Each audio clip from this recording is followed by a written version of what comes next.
Alors aujourd'hui, on va parler d'organisation et de savoir comment on va réussir son premier investissement immobilier. Restez bien là, c'est parti!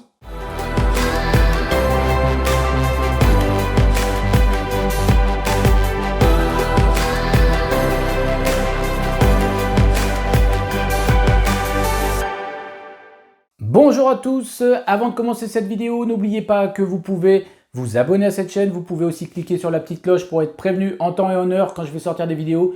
Et n'oubliez surtout pas aussi qu'en bas, vous avez des choses à télécharger. Vous avez notamment un guide qui vous explique tout sur l'achat d'un immeuble de A à Z qui va vous apporter plein d'infos. Il doit y avoir au moins 70 pages, donc il y a de quoi faire. Et surtout, c'est mis dans un ordre chronologique qui va vraiment vous aider. Et vous pouvez aussi vous inscrire à la conférence en ligne qui va avoir lieu prochainement et dans laquelle vous allez piocher tout un tas de petits tips importants. Allez, c'est parti. Comment réussir son investissement immobilier? La première des choses qui va être importante, c'est de connaître des règles de base, c'est-à-dire des règles de calcul qui doivent être ancrées en vous et dans lesquelles vous devez vous inscrire et qui vont vous servir comme un point fixe de stratégie. Je vais reprendre un exemple très simple que moi j'ai appliqué dans certains secteurs et évidemment que ça ne marche pas partout et que certains pourront décrier ça, mais ça marche puisque je l'ai fait quand même sur une vingtaine de lots, donc c'est pas pour rien. La règle des 70, elle est très simple, vous la connaissez tous.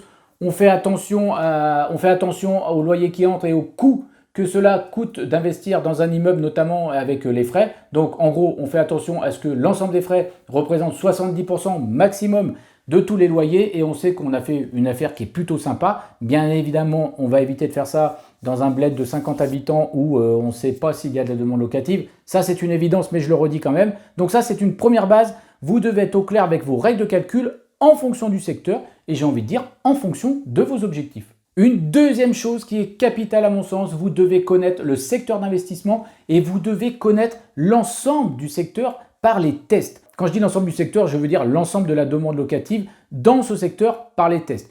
Quand je parle de tests, et je suis insistant dans mon programme, il faut qu'on fasse des tests précis. J'ai envie de dire que vous devez savoir si les T3 meublés se louent 550 €. Vous devez savoir si vous pouvez monter jusqu'à 500 € pour un T2 meublé.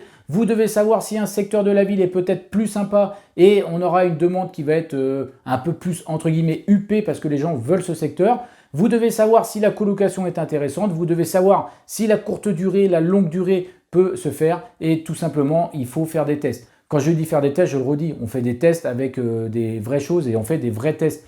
J'aime pas, j'en profite pour faire la parenthèse, je vois beaucoup de gens qui critiquent ça, qui mettent ça sur un plan légal, hors la loi.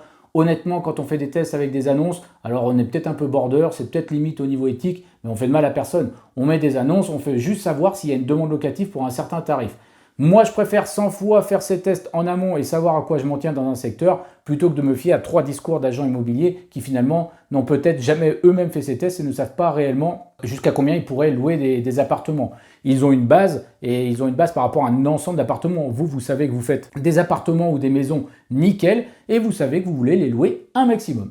On fait donc ces tests en priorité et on les fait de manière pointue et on obtient des résultats. Pour conclure sur ces tests, et je passe au point suivant après, on n'est pas obligé, je le dis aussi, parce que là, je sais qu'il y a des secteurs, il y a des personnes qui sont très pro, grandes villes, grosses agglomérations. Oui, moi je ne suis pas en train de dire qu'il faut investir que dans des petits secteurs où ça ne coûte pas cher et dans 10 ans, il n'y a plus personne. C'est pas ça, mais par contre, on n'est pas obligé d'avoir 200 réponses par jour de potentiels locataires pour savoir que oui, il y a la demande locative. Franchement, j'ai envie de dire, n'oubliez jamais que vous mettez un seul locataire dans un appartement. Troisième point, c'est très important pour réussir son investissement de passer à l'action quand vous avez des connaissances. Oui, il faut se construire des connaissances. Oui, la théorie est importante, mais simplement pour guider son action. Et ça j'insiste parce que, alors, une nouvelle fois, je fais une petite parenthèse. Quand je vois beaucoup de détracteurs sur les formateurs, pourquoi pas? Moi, ça ne me dérange pas. Je peux comprendre qu'ils trouvent certaines choses marketing un peu abusées, pourquoi pas? Par contre, que ces personnes se rappellent que lancer des gens en donnant 3 conseils comme ça à la va-vite par-dessus l'épaule et lancer des gens dans les investissements qui vont dépasser les 6 chiffres, ça je trouve ça abusé et ça je trouve ça très dangereux. Donc oui, la formation théorique elle est capitale, elle est importante, mais clairement, sans passage à l'action, elle ne sert à rien. Donc le passage à l'action, il doit être structuré, il doit être mis en place et vraiment il va servir à concrétiser tout ce que vous avez appris. Et dans ce passage à l'action, vous ferez des erreurs et dans ces erreurs, vous allez encore apprendre des choses qui vont vous servir par la suite. Mais n'oubliez pas que vous devez tester, vous devez passer à l'action, faire des visites pour vraiment, j'ai envie de dire, baigner dans l'immobilier. Ce que je viens de vous dire, ça va exactement avec le point suivant. Finalement, vous allez commettre des erreurs et c'est important de commettre des erreurs puisque si vous ne commettez pas d'erreurs, c'est que vous n'êtes pas passé à l'action. Si vous n'êtes pas passé à l'action, ben, vous n'avez rien fait. Donc, vous allez commettre des erreurs, mais si vous cumulez base théorique, passage à l'action, petites erreurs, ça va aller puisque vous allez rectifier, faire des choses bien. Voilà, vous allez faire une mauvaise estimation de travaux, les pros vont venir, vous aviez 50 000 € de différence, et bien ça arrive, vous n'avez pas tout pris en compte, bien évidemment, mais c'est pas grave. Par contre, répéter l'erreur, c'est un peu embêtant et j'ai envie de dire, faire des erreurs trop grosses et faire une offre sans réfléchir, ça n'a pas de sens. Moi, une de mes plus grosses erreurs a été quand même d'acheter un bien sans avoir vérifié les dessous d'une toiture. Bah voilà, je l'ai payé quelques années après puisqu'il a fallu que je débourse finalement moi-même l'argent. Donc c'est dommage, j'aurais pu prendre tout ça en compte dès le départ dans mon emprunt et ça m'aurait coûté beaucoup moins cher et surtout ça m'aurait évité de sortir une trésorerie inutilement. Point suivant, vous devez appliquer la stratégie que vous avez comprise, que vous avez apprise et vous devez dormir sereinement.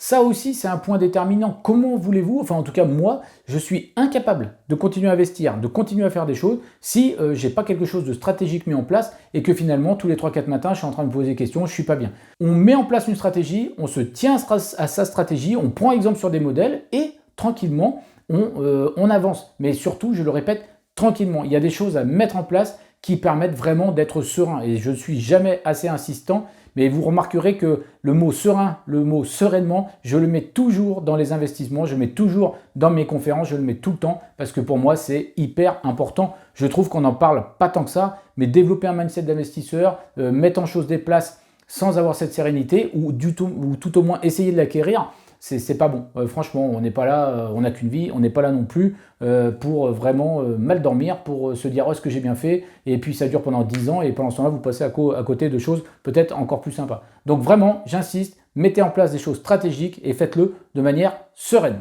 N'oubliez jamais de faire preuve de logique. Vous avez appris des choses, vous avez mis en place des tests, vous avez des résultats par rapport à ces tests, vous avez fait une estimation de travaux, vous voyez quelque chose, vous vous posez la question, ce qui vous paraît logique, c'est de demander à un artisan un point de vérification, ce qui vous paraît logique, c'est quand même de changer cette dernière fenêtre parce que les autres sont changées. Faites preuve de logique. Oui, vous allez jongler avec parfois des choses qui doivent vous coûter moins cher, mais n'oubliez jamais vos impressions, n'oubliez jamais non plus la logique dont vous devez faire preuve et que souvent de fois, on a tendance à l'oublier pour optimiser un coût, pour quelque chose. Attention, gardez cette logique en tête et n'oubliez pas que si vous y avez pensé, il y a peut-être une raison. La logique, elle va se construire également, mais je vous donne un exemple. Qu'est-ce qui est logique quand par exemple, un agent immobilier, je reprends l'exemple que j'ai déjà pris dans une vidéo, qu'est-ce qui est logique quand un agent immobilier fait visiter son bien? Il est logique pour lui qu'il le vende assez rapidement, donc il va mettre des points en avant. Donc est-ce que, à votre avis, est-ce que c'est logique de croire l'agent immobilier qui vous dit, là vraiment, je sais qu'il y en a pour 6 000 € de travaux, s'il ne vous montre pas de devis d'artisan? Attention, il y a peut-être 6 000 € de travaux pour lui de rénovation, mais vous qui vous voulez être serein sur le long terme, vous savez que vous devez rénover bien plus en profondeur sur les circuits d'évacuation, par exemple, vous reprenez toute une colonne technique, peu importe. La logique, c'est que lui, il a mis en avant des choses pour vendre, donc il a minimisé les faits. Vous, la logique, c'est que vous fassiez bien attention par rapport à ce que vous voulez, atteindre votre objectif de rentier ou d'investisseur serein, donc vous allez faire une vraie estimation de travaux. Ça, c'est la logique. On ne va pas se contenter de quelque chose qui est plus ou moins dit. Donc gardez bien cette logique à l'esprit et vous allez voir, ça va vous éviter pas mal d'erreurs. Un autre point pour réussir son investissement, il va falloir savoir être contre-intuitif. Je ne peux pas rentrer dans tous les détails parce que là, je pourrais en prendre des tonnes d'exemples, mais je vais vous donner quelques exemples. Savoir être contre-intuitif, ça veut dire savoir, j'ai envie de dire, penser à contre-courant, savoir penser différemment, savoir être sceptique et faire des tests par soi-même. Mais je vous donne un ou deux exemples. On va vous dire qu'ici, il n'y a pas de demande dans le meublé. Eh ben, j'ai envie de dire, faites des tests et vous allez voir. Donc, il faut réagir contre-intuitivement et peut-être que vous allez avoir de belles surprises. D'ailleurs, l'exemple que je viens de prendre, faites le test dans beaucoup de villes, vous allez voir s'il n'y a pas de demande sur du meublé long terme, par exemple, vous risquez d'avoir de belles surprises. On vous dit par exemple qu'acheter un immeuble, c'est risqué. Ben, c'est plus risqué qu'un appartement ou moins risqué? Sachant qu'un appartement, j'ai qu'une personne, s'il ne me paye pas, j'ai plus rien. Dans un immeuble, si j'ai 4 appartements, un petit immeuble de 4 appartements, hein, ça existe bien sûr. Si j'ai 4 personnes et que j'en ai un qui ne me paye pas, bah, j'ai toujours 3 autres appartes, 3 autres locataires qui me paient. Donc bon, qu'est-ce qui est plus risqué au final quand on réfléchit? Bah, la balance risque, pour moi, elle est du côté appartement. Hein, donc voilà. Donc attention, sachez être contre-intuitif, ça veut dire réfléchissez avec ce que vous avez et ne croyez pas à tout comme ça au premier abord ce qu'on va vous dire, et notamment quand il y a des enjeux financiers derrière pour les personnes. À mon sens, réussir ses investissements immobiliers, ça va passer donc par apprendre, tester, passer à l'action sur le terrain, faire des erreurs, petites erreurs, apprendre de ces erreurs, réessayer une fois, deux fois, trois fois, et boum, on va tomber sur la première chose et après on va enchaîner. Ça, c'est important que vous compreniez ça. C'est pas parce que vous allez faire une formation que vous saurez tout, mais par contre, c'est pas parce que vous ne faites pas de formation que vous aurez économisé 900 € ou je ne sais combien que vous allez faire une économie qui va vous permettre d'avancer. Gardez cette logique en tête et respectez bien les étapes et n'oubliez pas que malgré des passages à l'action, vous ferez des erreurs et qu'il va falloir continuer d'apprendre. Ça a été le lot de tous les investisseurs immobiliers et ça, vous devez vraiment en être persuadé. Moi, si je devais prendre qu'un exemple me concernant, je ne vais pas reprendre l'exemple de la toiture que j'ai déjà pris, mais avant d'acheter mon premier immeuble, je peux vous assurer que j'ai fait des dizaines et dizaines de visites et que cet immeuble, finalement, il est tombé pas par hasard.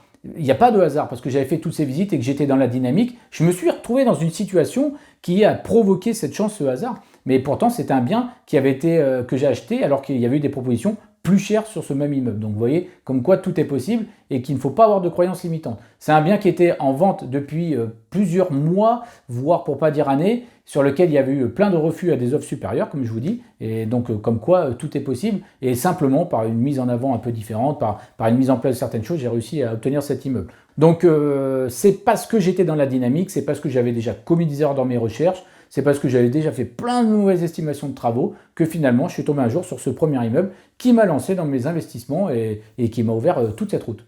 Voilà, c'est terminé pour aujourd'hui. N'oubliez pas que vous pouvez vous abonner à ma chaîne au-dessous. Vous pouvez aussi cliquer sur la petite cloche pour avoir toutes les notifications lors de mes prochaines vidéos. Et surtout, vous pouvez aller tout en bas, vous inscrire à ma conférence en ligne, télécharger mon bonus gratuit, peu importe, faites ce que vous voulez. En tout cas, c'est tout en bas. Et moi, je vous dis à très bientôt.